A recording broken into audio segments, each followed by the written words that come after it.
నేనే కన్నా అని లోకమంతా అరిసిన కాకి ఎప్పుడన్నా కోకిలైందా? కాకి కాకే కోకిల కోకిలే అన్నారు కదా. ఇది నా పుట్టుకరా, ఎప్పటికీ కోకిలే, కవి కోకిల. ఇది నా పుట్టుక తమ్మి, ఇది నా పుట్టుక తండ్రి. అన్న రేవంత్ రెడ్డికి నువ్వంటే ఎందుకు అంత ఇష్టం? నాకు కూడా రేవంత్ రెడ్డి అంతే ఇష్టం. ఎందుకు అంటున్నా ఈ రెండు ఒకసారి చెప్పనా? చెప్పాలి, అందుకు అడిగారు. చెప్పనా? తను ముఖ్యమంత్రి కాకముందే మునుగోడు ఎలక్షన్లప్పుడు తన పాట జయ జయ తెలంగాణ ఆయన కాంగ్రెస్ అధ్యక్షుడిగా పదవి చేపట్టిన తదనంతరం మాట్లాడిండు. అంతకు మునుపు కూడా పోయిన ఎలక్షన్ల ముందు కూడా మా డాక్టర్ శ్రవణ్ కాంగ్రెస్ మేనిఫెస్టోలో కాంగ్రెస్ పార్టీ అధికారంలోకి వస్తే ఇదే మా రాష్ట్ర గీతంగా ప్రకటిస్తాం. కాదు పోయిన ఎలక్షన్ల నుంచి ఉన్నప్పుడు కూడా బీజేపీ కూడా వాళ్ళ మేనిఫెస్టోలో ఇదే రాష్ట్ర గీతం అని పెట్టుకున్నారు. ప్రాథమికంగా టిఆర్ఎస్ కూడా మా గీతం అనే పెట్టుకున్నారు. తదనంతరము వాళ్ళు దిశలు మార్చుకున్నారు. దిక్కుమాలిన తనం వాళ్ళకు వదిలేద్దాం అన్న. ఈ పాటను మేము రాష్ట్ర గీతంగా పెట్టుకోవాలనుకున్నప్పుడు మేము రేపటి నుంచి సభలల్లో పాడుకుంటాం. దీన్ని ఎలా చేద్దాము, దీనికి ఎవ్వరు సంగీత దర్శకులైతే బాగుంటుంది అని మాట్లాడినప్పుడు, ఇది నాకు తెలిసి దేశంలో ఒకే ఒక్క సంగీత దర్శకుడు ఉన్నాడు, కేరళలో శరత్ అని. ఆయన 100కి 100 బాలు సరిపోతాడు. కాదు తదనంతరం తెలుగువాడంటే కీరవాణి గారే సరిపోతాడు. కానీ ఆయన త్రిపులారు పని మీద ఊపిరి జలపకుంటున్నప్పుడు అద్దంకి దయాకర్ను హీరోగా పెట్టి ఏదో సినిమా వస్తుంది నాన్న, ఇంకా రిలీజ్ కాలేదనుకుంటుంది. మురళి అని ఆ పిల్లగాని ఇంటి పేరు నాకు తెలియదు. కానీ అందులో గదరన్న ప్రధాన పాత్రగా కర్మకర్త క్రియగా గదరన్న అన్ని సంగీత సాహిత్యాలను ఆయన చూశాడు. ఆ సినిమాకు సచ్చి ఎలో కానబోయాడు తండ్రి.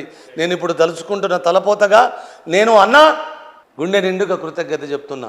ఈ కీరవాణి ఈ పాటకు సంగీత దర్శకు తెలుగువాడైతే చెప్పురా అంటే నేను కీరవాణి అంటే గదేందిరా మనవడేనా, వాడు మన తమ్ముడేనా అని గదరన్న. అంటే ఆయన ఆంధ్రావాడు, ఇది తెలంగాణ అనేది లేదు, దాని సమాధానం వచ్చింది ఇప్పుడు. దానికి లేదు. అప్పుడు గదరన్న అన్నాడు, అరే అద్దంకి నువ్వు కీరవాణి తోటి మాట్లాడు అన్న చెప్పిండని.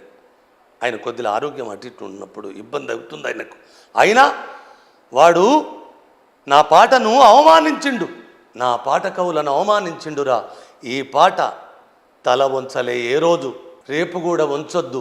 ఇది తలెత్తుకొని సగర్వంగా నిలబడాలంటే కరెక్ట్గా కీరవాణి దీనికి 100కి 1,00,00,000 బాళ్ళు సరిపోతాడు, నేను వాడికి చెప్తాను అని గద్దరు సూచించడం వల్ల షరతొద్దు మద్రాసుకి ఏమురుకుతామని ఆ మాటను అన్న మీరేది చెప్పితే నేను దానికే ముఖ్యమంత్రి కాలే రేవంత్. అప్పటికి చాలా ఏడాదిని అర్థం ముందు, 1 సంవత్సరన్నర కాలం ముందు ఎలక్షన్లప్పుడు అప్పుడు అన్నప్పుడు నేను బాగా ఆలోచించి నన్ను రేవంత్ కలిసింది కూడా. అప్పుడే రేవంత్ కలిసినాడు కూడా నాకు చెప్పిండు, అన్న మనం అధికారంలోకి వస్తున్నాం, ఈ గీతమే రాష్ట్ర గీతం చెప్తున్నాం అన్నప్పుడు కూడా అప్పుడు కూడా చెప్పాను, మన ఇంటర్వ్యూలో కూడా ఉంటుంది, మీరు అధికారంలోకి వస్తారయ్యా రారు అని నేను అంటలేను కదా, సారు మీకు మంచిగా బాటలేసి పెట్టిండు, హాయిగా వస్తారు, మీ ముఖ్యమంత్రి ఎవరు అని ఆ రోజే అడిగిన.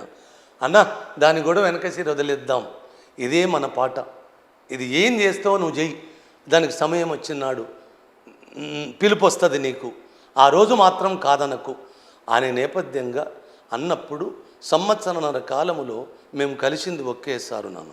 సంవత్సరన్నర కాలం కింద కలిసినాము. సారు మీద ఇద్దరము కలిసి 2 సింహాలు కలిసి. అది కాదన్నా రేవంత్ రెడ్డికి నువ్వంటే ఎందుకు ఇష్టము? రేవంత్ రెడ్డి అంటే అదే చెప్తున్నా, శత్రు మిత్రుడే. 2 సింహాలు ఏకమై మదగజం మీద దుంకితే నిన్న అమ్మ రుణం తీర్చుకున్నాము నాన్న. నా అమ్మ రుణం, నా అమ్మకు బట్టిన దరిద్రం మొదలగొట్టడానికి రేవంత్ నాకు మామూలుగా ఎముడలే నా దేహములో. నేను కూడా అదే రీతిగా తనకు అయ్యా ఏం చేసినా నేను రేవంత్కు చిన్న ఇంటర్వ్యూ చేసిన, 4 ఓట్లు వేసేటందుకు చేసిన, అధికారంలోకి వస్తే కాదంటే చెప్పింది కదా ఎప్పుడో కాలజ్ఞానం చెప్పిన బిడ్డలారా మీకు, ఏలుకోపోండి 5 ఏళ్ళు కాదంటే 10 ఏళ్ళు ఎల్లకాలం ఏలడానికి తెలంగాణ ఎవ్వడి తాత జాగీరు కాదని చెప్పినట్టుగానే నేను 5 ఏళ్ళ ఏలుబడికో 10 ఏళ్ళ ఏలుబడికో సాయపడి ఉండొచ్చు. కానీ రేవంత్ నాకు పాటకు పట్టము కట్టిన కీర్తి ఎన్నేళ్ళలో తెలుసా చర్మ? 1000 ఏళ్ళు. అంటే మీ ఇద్దరికి ఒకరికి ఇష్టం ఏర్పడడానికి కారణం ఏంటి? ఇదే ఈ పాటే. నా అమ్మను చెరబట్టిన తనం, నా అమ్మ తెలంగాణ ఉద్యమము అతలాకుతలమవుతున్నప్పుడు నా తెలంగాణ 60 ఏళ్ళు ఎవరి చేతుల కిందనో బందీ కాబడితే వందల బలిదానాలు కోట్లాది మంది రోడ్లెక్కితే వచ్చిన తెలంగాణ నేనే తెచ్చిన అనుకున్నని నేపథ్యాన్ని కూలదన్నడానికి 100కి 100 వాళ్ళు 7 ఏళ్ల మౌనం ఎన్నోసార్లు హెచ్చరించిన మీరు ఇన్లే. ఎవడో అంటాడు కవి ప్రతిపక్ష హోదాలు ఉండాలి కదా. అవురా ఇప్పుడు సారు ప్రతిపక్షంలో ఉన్నాడు, ఇప్పుడు నేను సారి దిక్కుపోవాలా? సో ఆ పాట మరి 10 ఏళ్ళు ఆ పాటకు జరిగిన అవమానమే కలిపిందంటావా? లేదు, పాట కోసం కాదు, పాట సమస్య కాదు. అదే అదే రేపు ఇంకోటి వచ్చి తీసి పారేసినా ఇగో ఏంటిక కింద సమానం. అదో పెద్ద పని కాదు నాకు. అవును. మీరు కాదంటే ఏం చేసిందో మీకు పాఠం చెప్పింది. మీరు రేపు వచ్చినాక కాదంటే మిమ్మల్ని ఏం చేస్తుందో కూడా ముందటి పాఠం మీకు అది చెప్తుంది.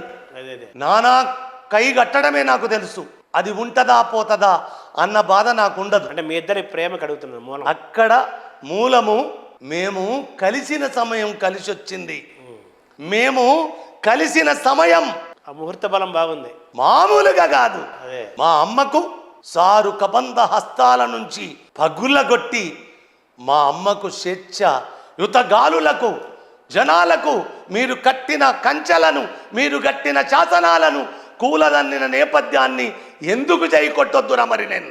అంటే మేము ఈ శత్రువు మిత్రుడైనట్టుగా కదా మీరిద్దరు మిత్రులు అయిపోయారు. అట్లా మిత్రులమైన ఎజెండా అది. ఒకవేళ చెప్తున్నా ఇప్పుడు ముఖ్యమంత్రి కాకముందే మిత్రులం